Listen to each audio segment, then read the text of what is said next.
সুপ্রিয় দর্শক, আসসালামু আলাইকুম। আজ নতুন স্বাদে ভিন্ন স্বাদে একটি হেলদি রেসিপি এই নাস্তাটা আজকে তৈরি করে নিতে পারবেন, সেই রেসিপিটা আজকে শেয়ার করব। তাহলে কথা না বাড়িয়ে চলুন শুরু করা যাক। কী লাগছে দেখে নেই। প্রথমে আমি এখানে একটা ডিম ভেঙে নিলাম।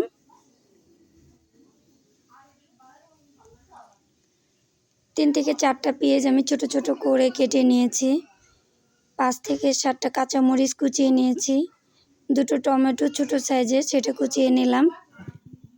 কিছুটা পেঁয়াজের শাই কেটে নিলাম। অল্প কিছু ধনে পাতা কুচিয়ে নিলাম। স্বাদ অনুযায়ী লবণ নিলাম। হাফ চা চামচ ভাজা জিরার গুঁড়ো নিলাম। এখানে আর কোনো মশলা দেওয়ার প্রয়োজন নাই। 1 কাপ আটা নিলাম। আপনারা চাইলে এখানে ময়দাটাও নিতে পারেন। সবগুলো উপকরণ এখন আমি ভালো করে মেখে নিচ্ছি। এই শীতকালে কিন্তু প্রচুর পরিমাণ সবজি পাওয়া যায়। আপনারা চাইলে যে কোনো সবজি দিয়েই কিন্তু এই নাস্তাটা তৈরি করে নিতে পারেন। আজ অনেক দিন পর ভিডিওতে আসলাম। আসলে এই শরীরটা অনেক অসুস্থ, নিয়মিত ভিডিওগুলো দিতে পারছি না, আপলোড করতে পারছি না। সবাই দোয়া করবেন আমার জন্য। হাতের পর একটু তেল নিয়ে আমি একটু লাগিয়ে নিচ্ছি টাইসের পর। এখন আমি শেপটা দিয়ে নিব। হাত দিয়ে চেপে চেপে শেপটা দিয়ে নিব। যেহেতু আমি এখানে কিছু সবজি দিয়েছি, সবজির কারণে বেলে নেওয়া যাবে না, এজন্য হাতের উপরে একটু চেপে চেপে নিলেই হবে। এই কাজটা হাত দিয়েই করবেন।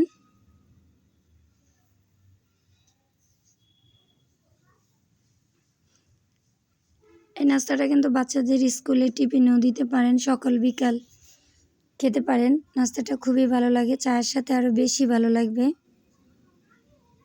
একবার হলো বাসায় ট্রাই করবেন।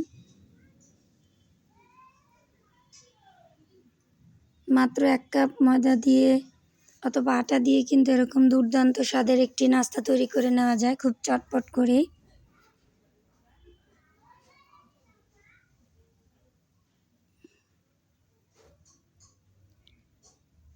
আপনারা চাইলে একটা বড় ছুরির মাধ্যমেও কিন্তু এই শেপ কাটাটা কাটে নিতে পারেন।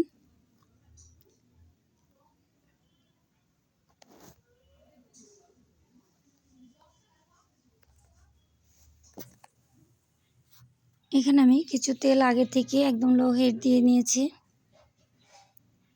এই নাস্তাগুলো তেলের লো হিট দিয়ে ভেজে নিতে হবে।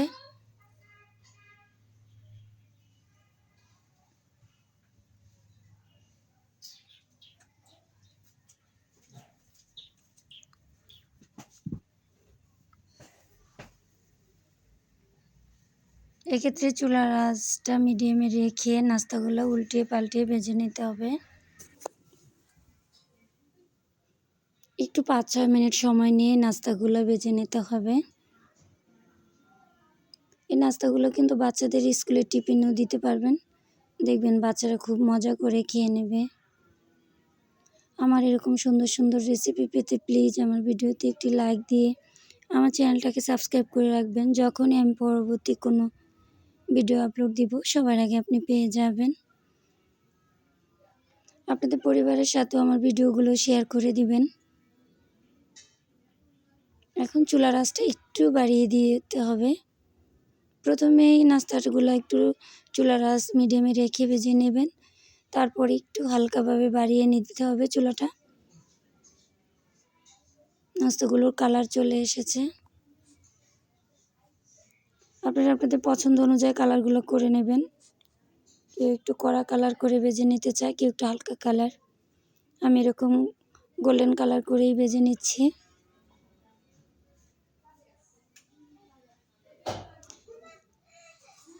আমি এরকম গোল্ডেন কালার করে ভেজে নিয়ে এলাম।